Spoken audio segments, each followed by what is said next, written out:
There's a reason why we have child labor laws in this country. The reason being to protect children.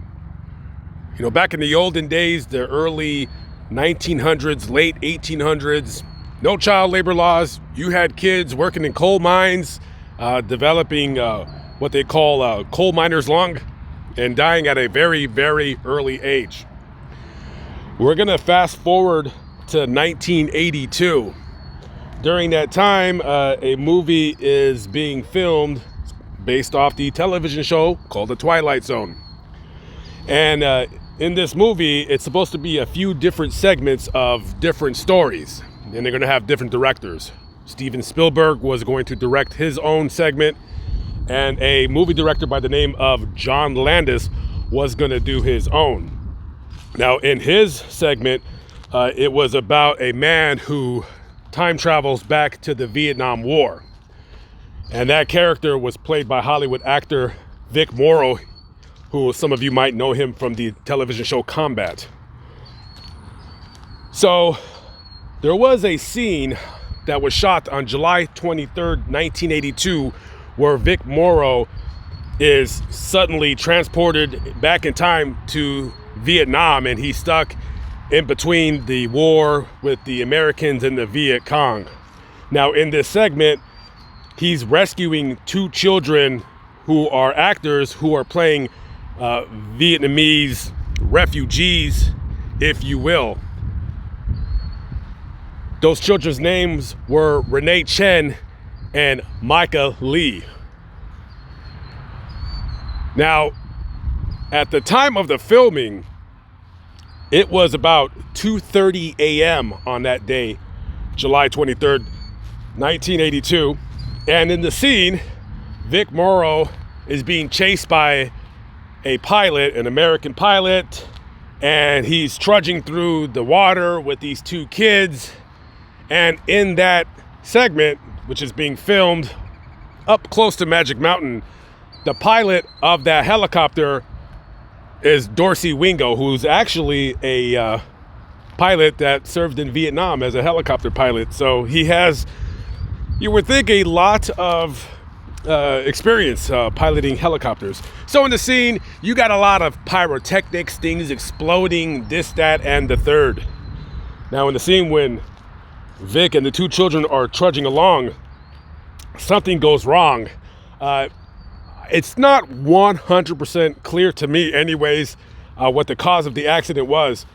People believe that a pyrotechnic basically hit the tail rotor of the helicopter, and then it starts spinning out of control, and the helicopter landed on both Renee, Micah, and Vic. The skid of the helicopter crushed Renee to death, and the helicopter, the main rotor, just basically tore Vic and Micah to pieces. I'm imagining everybody was killed instantly. A very, very tragic scene on the set of a major motion Hollywood picture.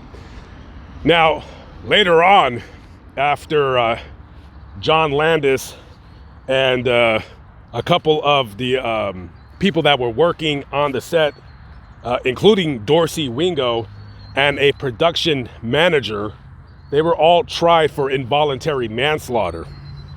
Now, during the court testimony, it was found out that those two child actors, they were hired illegally. See, because of the time of the filming, they needed it to be dark, and director John Landis didn't think that he was going to get the proper permits to hire those kids for them to be able to work at 2:30 in the morning. So he basically paid them under the table, and they were brought to him because Renee's uncle, I believe he had maybe his wife or a family relative who was a secretary that worked with the production company that was filming everything. So he suggested, that he had a niece, Renee, that she would be able to do the movie. And then he hits up, I believe, a close associate, which would be Micah's father, Daniel. And Daniel, he's a Vietnamese refugee, probably could use a couple extra bucks, and plus Micah likes to take pictures, so he thinks that this kid would enjoy the work, right? So them illegally hiring those two kids, which basically caused their deaths. Also, the fact of the pyrotechnics and all of the loud explosions in the scene, that the helicopter started, with the tail rotor breaks and the helicopter pilot loses control and crashes down on top of everybody. Now, during the testimony of the helicopter pilot during the trial, because the trial lasted 9 months. I thought I read that wrong, but that's what it said, 9 months. And eventually all 5 individuals were found not guilty, but they did settle out of court with the families of the deceased, including actor Vic Morrow. So during the trial, Dorsey Wingo, this was kind of weird that he said this. He tells the court that if Vic Morrow would have looked up, he would have seen that the helicopter was losing control.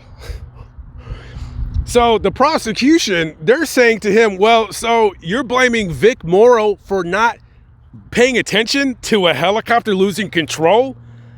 And he said, no, I'm not saying that. All I'm saying is I wished he would have looked up, because if he would have looked up, he would have seen that something was dreadfully wrong, and it would have possibly given him the 5 seconds to try and at least get the kids out of the way. That helicopter in that scene was only hovering about 25 feet right above their heads. I mean, barely to the second part of that structure right there, where you see that window that's been sealed up. Absolutely incredible. Yeah, a lot of people didn't like what he said when he said that, but I can kind of see why he said that. I don't think he meant any harm by it. It was just maybe not the best choice of words. I don't know. There's also rumors about Vic Morrow wanting a stuntman in place. That's not true as far as I can see, because Vic Morrow prided himself on doing all, or practically most, or if not all, of his own stunts from the television show Combat.